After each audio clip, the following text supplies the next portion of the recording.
I used to do a lot of contract work for NASA back in the day.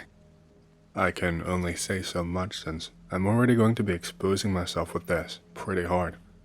To summarize, I'm a technician, kind of.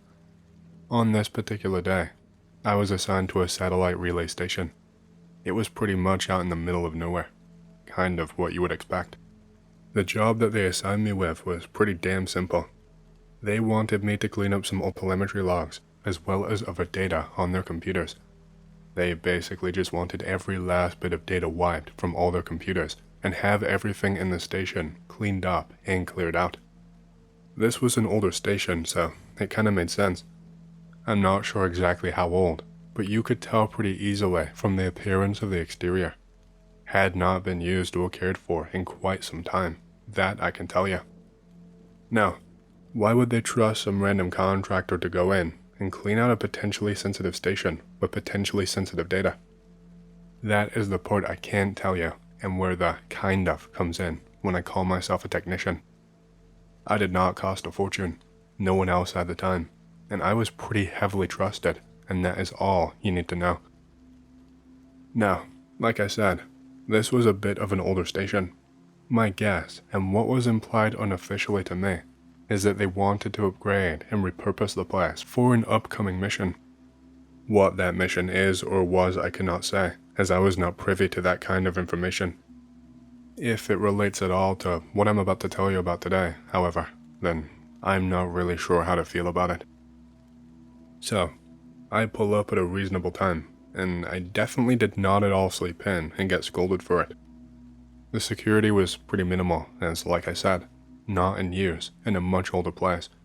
Pretty much impossible to get to if you did not already know where it was and how specifically to get there, which meant guards were really just a formality at this point. They checked my identification and searched me and clarified with certain figures that I was meant to be there and actually have business there. Again, just a formality, but I suppose you can never be too careful. The place was a bit of a wreck. Well, by NASA standards, it was a wreck anyway. Some of the computers were pretty much unusable at this point, and I assumed they would be discarded. I got to work. I won't go into the boring specifics of it, but I did my thing for a good while, with no issues at all. Then we come to the strange part. So, obviously, I had been granted permissions by NASA to access pretty much anything on the system in order to clear everything and sort it out. They had also given me some other tasks and asked me to preserve specific bits of data too, but that is another story. I came across something that, while it wasn't out of the ordinary, I didn't exactly expect it. While clearing out data and files, it became pretty clear to me what the station had been used for. It had been used for Mars exploration with one of the Rover projects. There was all sorts of data regarding rock formations, landmarks, and also other findings.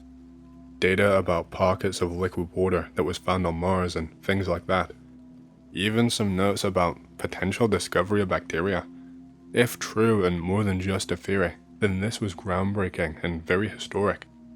I am assuming it wasn't anything confirmed though, otherwise it would have been a gigantic headline. Tons of data about the rover's movement and travel plan, and geological formations that they spotted, and the like. Really, really interesting stuff if you're into that sort of thing. So, seeing all of this stuff, finding out that this station was used for that specific project, and then finding video files was like the holy grail. At this point it's probably incredibly obvious, but I should mention that I was, and still am, bound to an NDA. I obviously did not want to do anything obvious to jeopardize this, and so I did not sneakily download data or take photos or anything like that. They check, and it would be stupid, and I would be sued to the high heavens. The quality was ass. I was kinda expecting at least a little better, but it was still something to behold. It can't have been more than about 240p in quality. I know this place was older, but I could have sworn the most recent Rover had HD. I mean, I wasn't expecting HD from an older place, but I don't know. I guess I got my hopes up. Around this time, I noticed something very strange. I had watched a few other videos, and I actually noticed a few corrupted files within this dataset. Corrupted video files. I could not tell if they had corrupted in transmission, or after the fact, maybe after the computer was shut down. Either way, I was curious now. I should never ever have done this, and it was such a gigantic breach of my contract, but I had to know what was in them. It's interesting, because the data and the logs for this project were so consistent, literally day by day by day, and then after the last day it just abruptly cuts. Like they just packed up and gave up after that day. And then I discovered something else while working on trying to recover the corrupted videos, or repair them somehow. I knew the computer was old, but fuck. The dates. 1997. This station was working on the first ever rover that was sent to Mars, the Sojourner. Holy shit. I had just stumbled upon recordings of incredible history. But this didn't make sense though. Back in 1997, NASA publicly stated that they lost contact with the Sojourner quite quickly. The Sojourner traveled just 100 meters before NASA lost contact with it over the span of 83 Earth days. The thing didn't even have video capability, mostly just black and white stills. And yet, here I had data extending way beyond what they publicly stated. Here I had 240p fucking video, which should not be possible. I mean, granted, the video is like 2 frames per second and more of a slideshow, but still. Here I had data stating that the Sojourner rover had actually made it 5 entire kilometers before contact was lost with it. This was over the span of an extra fucking year.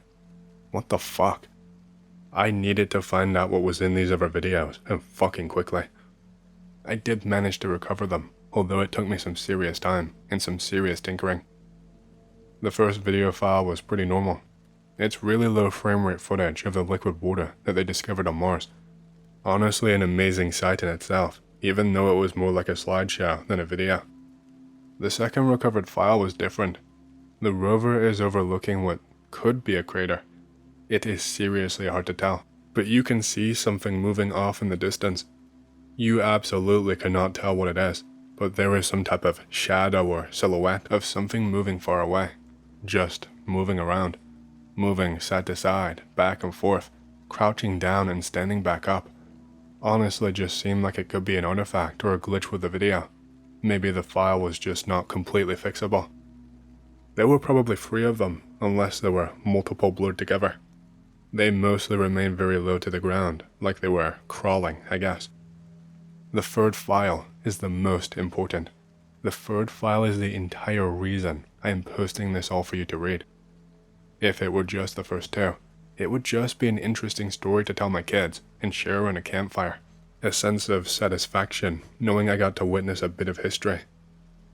In the third corrupted file, the rover is moving incredibly slowly.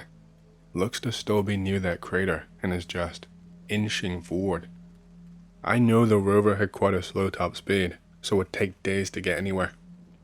Those blurs or shadows or whatever you want to call them are still in the distance. Again, I could not tell if it was corruption or artifacts or something actually there. They are doing the same thing, and I guess the rover is trying to ever so slowly get a closer look. Literally, out of nowhere, the camera shoots up. Like, it is now facing the sky.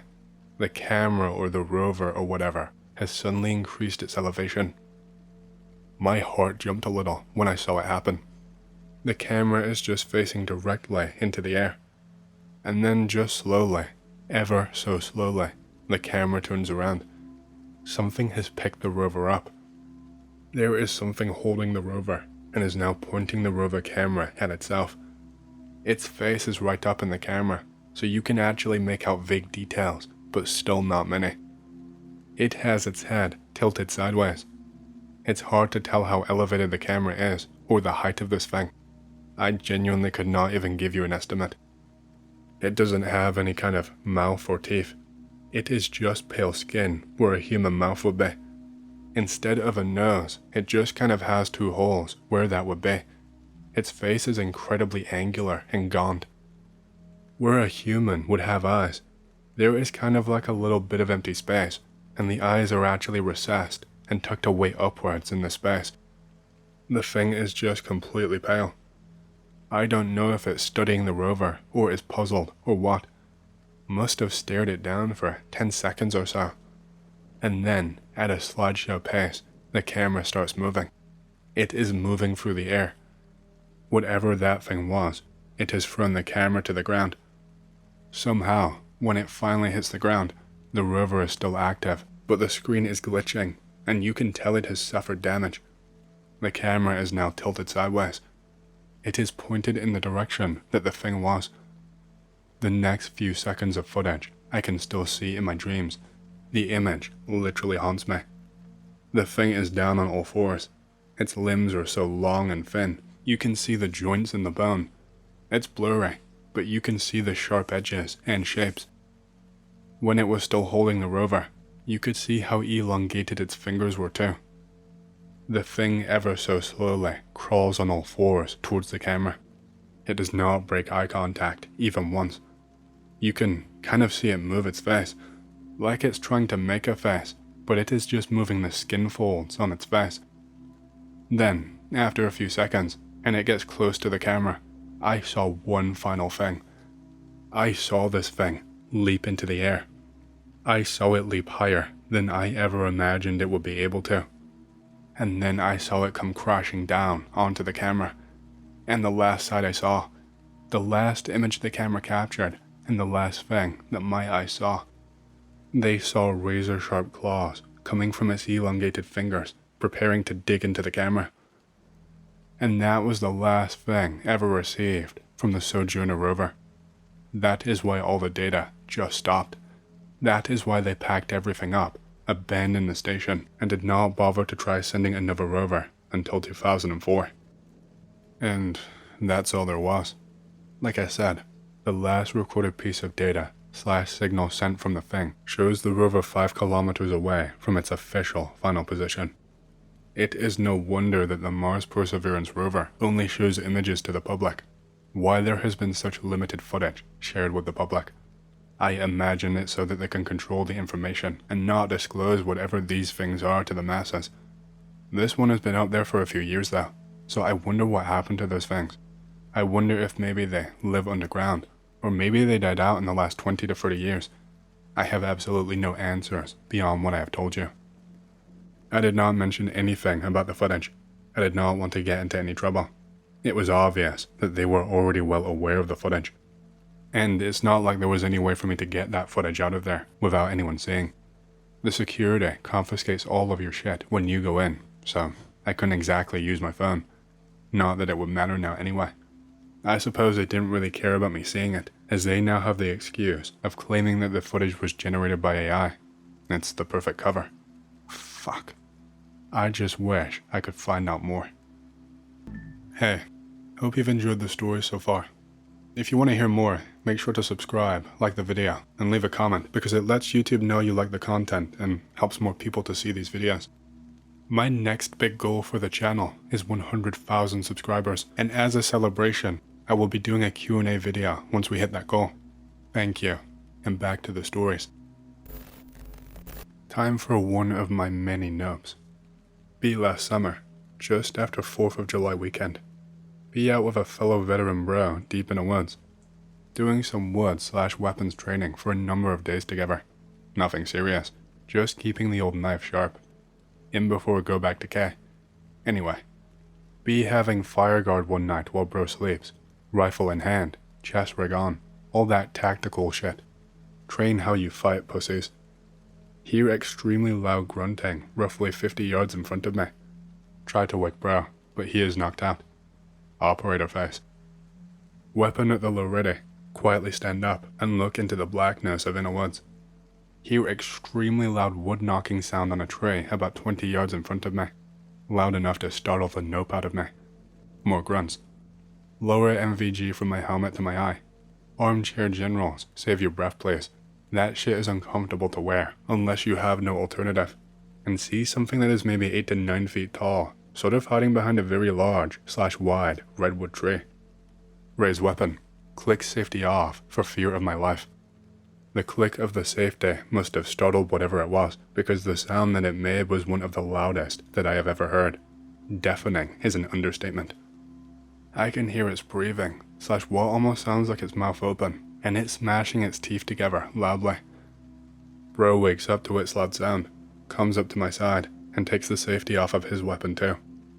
The sound of the second safety must have spooked it off, because there was a huge black mass, way too fast to get a clear image, that shoots out from behind the tree and off behind a ton more trees while it escaped into the woods. We stay up the rest of the night because nope, pack up, and finish the trip in the morning. We haven't ever had anything that nuts happen while taking these trips, but we have had lots and lots of distant howls and tons of wood knocking. I have other stories, not just ones that are guns and America related. Alright, here is one, albeit also America related. B-2006, Iraq. Just started clearing a somewhat large town / small city with some other units. Totally spent from the rest of the day, but have to pull guard at the cop we set up. Sitting on top of this balcony thing that we had, just my squad leader and I. Sun is just barely setting. Sky is beautiful. Field of view is down a street, palm trees lining the center of the street, and some near the sidewalk areas. Left side of the street, maybe at about my 11 o'clock, see a man with weird shining glints on his coat / jacket. He walks from behind a tree and into the street, and makes it to the middle of the street / island divider thing. Walks behind a tree, and does not come out from behind it. These are really skinny palm trees. The fuck? See the same man walk from behind another tree, opposite side of the road, maybe halfway between me and where he was to begin with, roughly 70-ish yards. The glinting on his clothing is now small little fires. Call squad leader to me. He is in a little room behind me. Next thing I know, slapped on the back of my head. You were asleep, you fuck, say squad leader, and rightfully so. I got shit on later for this and would have reacted the same way, but I was dead fucking tired. I could not help it. Shake it off. Keep looking down range. See the same man come out from behind a tree in the middle of the street again. This time, roughly 25 yards in front of me. His top half was totally engulfed in fire. Sergeant Griff, please come here. Griff comes out. He finally sees what I am seeing. A grown man walking toward our position with a coat that was on fire. Why can't I hide all this nope? Call it into the others. They are not seeing anything. How in the fuck? Griff takes me downstairs, and when we get to the bottom of the little house that we were occupying, he was gone. Nobody else saw the man, and at first, I could have sworn that I was dreaming. It is actually classified as droning, sleeping while awake. But when my squad leader saw the same thing, we did not know what to think. Told the commander what we saw, and he said it did not matter because we were leaving that part of the city a few days later. Not exactly a true nope, but it was just something weird that I thought I would share. I have others, some like the first, some like this, some sort of paranormal-ish. Alright, here is a story from when I was a little kid. Kind of long, but the end is worth it, to me anyways. Born and raised in the Bay Area, lived here almost all of my life, except for during time in Army and a year in San Diego after that.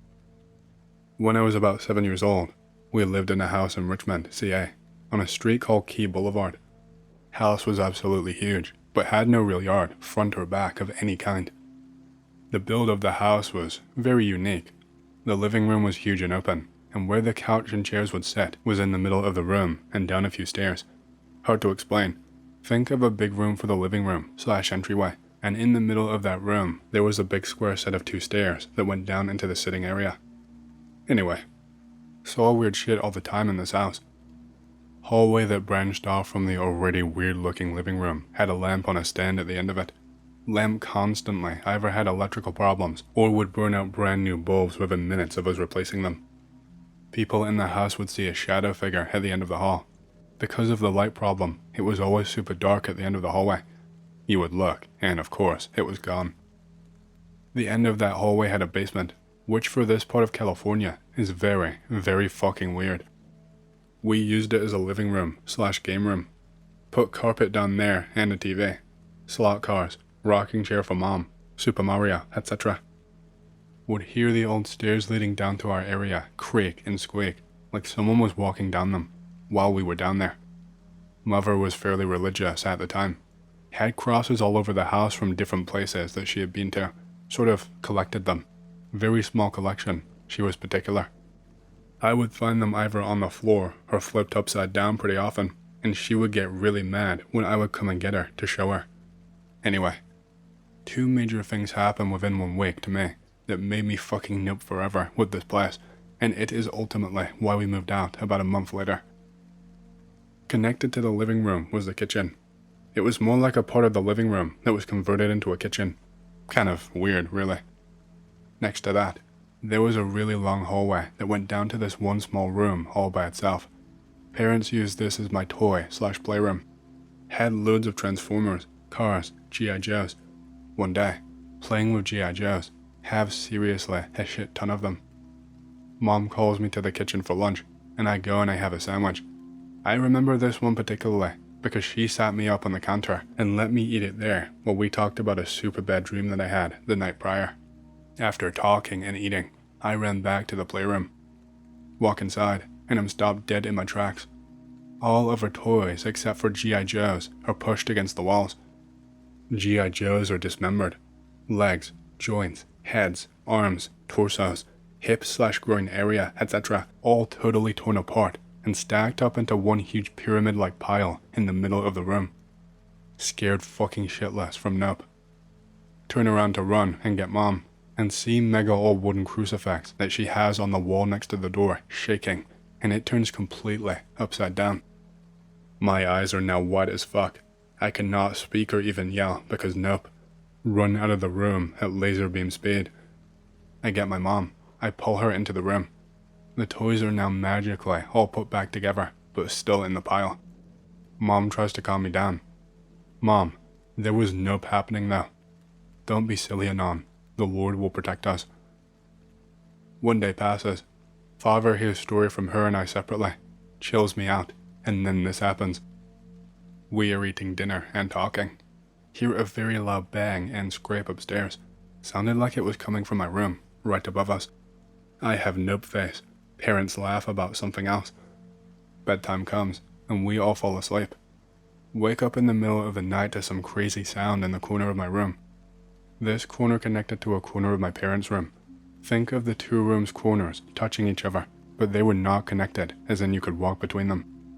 Getting louder. Staring at a dark, black mass in the corner of the room. Nope. Super loud banging starts happening. Over and over and over. I start screaming. It sounds like someone has a big hammer or sledgehammer and is smashing it against the corner of the room. I can hear my dad screaming on the other side of my bedroom door. Anon, are you okay? Anon. Screaming/crying. Absolute terror. So much nope. Dad, former ranger, professional door kicker, kicks in the door and shines gun and flashlight in the room. Grabs me and we leave the house and stay at my grandma's. The next day, they decided to sell the house and admitted that they had been seeing/hearing shit the entire time and just tried to hide it from me because I was too freaked out to begin with. We never stayed in that house again. Later in life, my mom told me that she had done research on the house through the Richmond Public Directory. The house was built like forever ago, and at one point was a whorehouse in the 1800s at some point. Apparently, there was a woman that decided that it was cool to stop taking money from clients that she was fucking, and when the pimp/owner of the place found out, he came in like a pimp named Slickback, found her on the bed with a dude, killed the dude with his pistol, and grabbed her by the neck. He then dragged her over to the corner of the room, gripped her by the neck, and smashed her head into the corner until she was nothing but a bloody, dead mess. I've seen the records for myself. Still nopes me to this day. This is my personal experience of a skinwalker. At that time, I had no clue this thing even existed. Today, I can better iterate what happened. I hope you all enjoy. Be 14 years old and on a camping trip up north with my school. The camp counselor devises a game. To win the game, you and your team read a map, follow its directions, and at the end, you receive a prize. Get a sick-ass group of 3 friends, Jason, Boris, and Lee. Lee takes the map and refuses to let anyone else read it. Super annoying. We decide fuck it and follow Lee. He takes us on a walk down a road out of the camp area. We walk for about an hour, and we are not there yet. but Lee says we are almost there. Past bare warning signs and other unnerving shit. So many roads. Getting tired of Lee's shit, but he refuses to hand the map over and keeps saying, "Yo mama," in response. Lee turns off of the roads and takes us up on a path on a hill. Path is sinuous and long and not very well trodden, wet even, so things look amiss. Been searching for 3 hours at this point, and we are pretty sure that Lee is just stupid. I hold Lee down and Jason seizes the map. Jason analyzes the map and realizes that nothing that we have passed looks familiar. That face when Lee can't read a map. That face when we are lost in bear territory. Jason says we backtrack until we reach the camp, then we crucify Lee. Starting to get somewhat late. Been gone for 4 or so hours. Sun is approaching the horizon slowly. Sky takes on a slightly dim shade, around 6 to 7 p.m. We walk in silence, annoyed, following Jason. Focus on the rustling of our feet on the grass and strangling Lee. Hear a loud crack from behind us, as if a large branch had just been snapped. Everyone thinks bear presence level high. Continue walking. Hear other branches cracking off in the distance. Everyone relaxes and shrugs it off as nothing. The air feels moist and dirty from the smell of the wet dirt from the path. We continue walking until we reach a crossway and go to turn onto the path from where we came. Jason turns onto the path and stops. I walk beside Jason. Fountain pens commence. Tall, pale creature stands slightly off to the side of the path. Black eyes stare us down. Jaw lowers as if it is dislocated. Lee pushes me forward, not knowing why we have stopped. Creature turns into the bramble and out of sight. Nowhere to go but forward. The other path leads to who knows what. After 5 minutes of me and Jason consulting the gods, Lee and Boris walk ahead in disbelief, saying that we are idiots. We chase after them in fear. Only chance of survival is to fight as a group if attacked. Continue on the path. It is well near 8, and we still have a trek to go. Hairs on my skin stand up. Forest is silent. Lee and Boris make jokes. Start hearing snapping sounds from the depths again. Some kind of low, incoherent speech begins. The speech is broken, it lacks structure. Boris shushes Lee and looks at Jason and I. Silence. We move faster now. We finally reach the hill and are back onto the road. Boris and Lee get cocky and shrug off their fear. Lee starts yelling about how it's just nothing. Looking back at the path, he sees a figure at its center, moving down from the path onto the road and toward us. We sprint until we are exhausted. We slow down and begin to walk at a stable pace. The incoherent speaking begins, gargling more than anything. Hold on there. Wait there. Creature appeared from time to time, on the path, then in the brambles, always following us. We reached the camp, late, probably around 9 p.m, with little light still to spare. We made a final sprint once the camp was in sight. They had been searching for us the whole while in camp. We did not know where it went. The camp was not fenced in, but we felt safer with such a large group of people around us. My blood curdles to this day from that face and emaciated long body. By far the most terrifying element was the speech. Not paranormal, but it scared the hell out of me. Me and some friends decide to drive into one of the canyons on the end of town and look for an old abandoned campsite with a mini waterfall. The canyon is a super narrow 2-lane road with a 10-foot drop on one side and the canyon wall on the other. We need to slow down to make some of the tighter turns without going over or into a wall. We finally get to what we think is the old campsite and drive down the road. We end up right next to this super old, creepy shack/house, like we were in its driveway. White car pulls down behind me, do a U-turn, and haul ass out. Me and my friends give up looking and just drive up another 29 minutes or so and get out and just hang out for a bit. After a while, we decide to head home. But not even 5 minutes after we got on the road, I notice a huge white pickup truck barreling down the road behind me. I expect it to pass, but it just gets right up on my ass, and I can see the driver flailing his arms around and whatnot. Decide to just keep driving and hope he eventually passes. He never does, and just swerves across both lanes of traffic behind me, honking. Eventually, the road widens enough for him to pass me and slam on his brakes in front of me, forcing both of our cars to stop. Guy jumps out of car screaming nonsense and about trying to hurt his wife and kid. Spend a minute trying to reason with him as he just screams at me from my window in the middle of the road. Out of nowhere, he runs up to his truck bed and pulls out a rifle. Pointing rifle at me through the windshield, still screaming something about his wife and his kid. At this point, luckily, traffic was piling up behind me as this guy's just screaming and waving a gun around. People start honking and he throws the gun back in and drives off. I still have no idea what the fuck he was on about.